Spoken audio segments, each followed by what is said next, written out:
Cette vidéo est pour toi, si en ce moment ou dans le passé, tu as vécu une rupture qui t'a détruit le cœur, pour te dire que ce qui s'est passé est une expérience très importante de ta vie. Tu n'en seras plus le ou la même. Et c'est à toi de décider ici et maintenant que faire et comment la transformer. Tu sais, les personnes rencontrent notre chemin pour 3 raisons. La première est celle de nous enseigner une leçon. La deuxième est celle de nous soutenir dans notre parcours de développement personnel et spirituel. Et la troisième, pour partager avec nous un bout de notre expérience humaine. Et quand il s'agit d'amour, on tombe amoureux 3 fois. La première est celle de notre saison d'adolescence. Cet amour idéal, ce conte de fées à la fin heureuse. Il nous apprend des leçons très précieuses et fondamentales, parmi lesquelles que parfois ce qu'on veut et ce dont on a besoin ne coïncident pas. Il nous porte à prendre conscience et à distinguer ce qu'on veut vraiment de ce que la société et les normes nous font croire qu'on veut. Le deuxième amour est celui difficile. Il nous enseigne comment être aimé, comment on veut être aimé. Dans cet amour, on est blessé, manipulé, trahi. Cet amour est celui où on peut décider peut-être dès la première expérience ou la deuxième ou même l'énième à réaliser ce qu'est l'amour pour nous. Chaque amour inclus dans le deuxième amour est un pas de plus vers notre essence, notre amour de soi. Et souvent, il faut toucher le fond pour rebondir. Réaliser notre amour et comment on veut être aimé, nos limites, nos priorités, notre liberté en tant qu'individu unique, complet, qui a le droit de choisir et d'obtenir ce qu'il choisit. Dans ce fond qu'on touche, on peut tomber sur l'amour narcissique, violent, malsain, malade, psychopathe, dramatique. Attention, cet amour répété pendant une longue période crée une dépendance causée par les émotions fortes qu'il provoque. Et oh combien c'est difficile de s'en libérer. Sur le plan logique, conscient, on sait que ce n'est pas ce qu'on mérite, ce qu'on veut. Et notre subconscient, à cause de cette dépendance et cette adrénaline, nous maintient dans ce schéma d'expérience. Dans ce deuxième amour, on s'obstine à vouloir faire marcher, pardonner, persister, réparer, parce qu'on est dépendant et on est en manque de cette substance toxique que sont ces émotions fortes. En addition à cette peur de tout perdre, de ne plus trouver un amour pareil, de sortir de ces émotions familières. Le troisième amour arrive après, lorsqu'on ne s'y attend pas, on ne se l'imagine même pas. Il arrive lorsqu'on cesse de lutter, de chercher, de croire et de s'attacher. Cet amour semble tout sauf un amour, parce qu'il est l'antithèse de ce qu'on a cru être l'amour, étrange à ce deuxième amour familier. Le troisième amour entre doucement, discrètement, naturellement, un jour à la fois, un rendez-vous à la fois, un message à la fois, sans le voir parce qu'il est. Il ne fait pas, il ne force pas, il ne pousse pas. Il est. Cet amour est simplement sans attente, sans planification, sans calcul, sans si, sans mais, naturel, libre, authentique. Il se manifeste en une personne qui est à son image, qui en est la réflexion.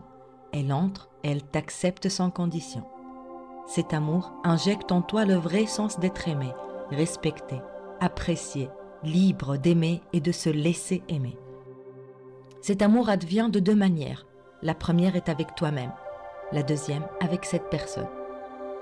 Maintenant, je te laisse réfléchir à tout cela. Demande-toi combien de fois comptes-tu vivre le deuxième amour avant d'accueillir le troisième amour. Prends le temps nécessaire pour y répondre. Prends conscience de tes émotions et accepte-les. Écoute ce qu'elles ont à te dévoiler sur ce deuxième amour. Je parle de ces émotions qui se déclenchent à chaque fois que tu veux faire de ton mieux, changer qui tu es, tomber dans des compromis, pardonner, faire semblant pour plaire, pour récupérer, réparer, reconquérir, reconvaincre, ne pas perdre ce deuxième amour. Plutôt de céder à ces toxines et retomber dans ta dépendance, pause et comprends ce que ces émotions veulent vraiment te dire.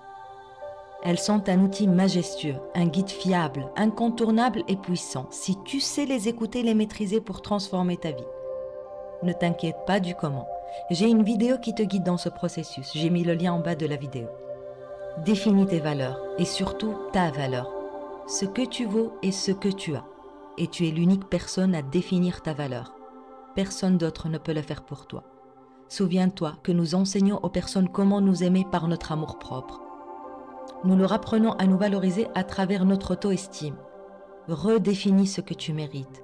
Reconstruis-toi. Utilise ton deuxième amour comme une source d'enseignement. Pars de ce que tu ne veux pas recevoir et subir pour écrire et choisir ce que tu veux être, avoir et faire. Retrouve-toi, recrée ton espace personnel, embrasse tes passions, rallume ta lumière, embrasse ton authenticité. Aime-toi assez pour prétendre et ne tolérer qu'amour pour toi et de toi. Fais en sorte que ton amour pour toi-même soit plus fort que ta peur, que ta dépendance affective à cette toxicité malsaine.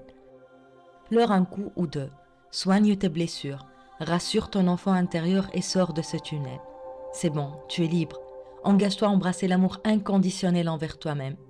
Travaille sur ta relation avec toi-même et tiens-toi prêt à accueillir le troisième amour. Libère ton espace et ton énergie pour faire place à cette splendide saison de ta vie. Il est temps. Et pour t'accompagner dans ce processus, j'ai préparé 2 guides avec exercices gratuits. Télécharge-les en suivant le lien dans la description. Le premier t'accompagne pour équilibrer ta santé mentale et gérer tes émotions. L'autre te guide vers une vie authentique. N'attends plus quelqu'un d'autre pour t'aimer. Ne permets plus à personne de te faire du mal ou te manquer du respect. Il est temps pour toi de te donner l'autorisation de t'aimer avant tout. Parce que c'est en t'aimant que tu recevras l'amour numéro 3. N'hésite pas à partager ce message, nous avons tous besoin de ce rappel. Mets un j'aime si tu l'as trouvé utile et abonne-toi. Écris dans les commentaires ton engagement à accueillir chaleureusement le troisième amour dans ta vie. Tu as appris la leçon, tu es prêt à vivre des expériences enrichissantes et à entreprendre ton voyage de développement personnel et spirituel en bonne compagnie du vrai amour. Tu es magnifique, tu es amour et tu mérites tout l'amour du monde. C'est ton droit. Tu l'es depuis le jour où tu es né. Tu dois juste t'en souvenir.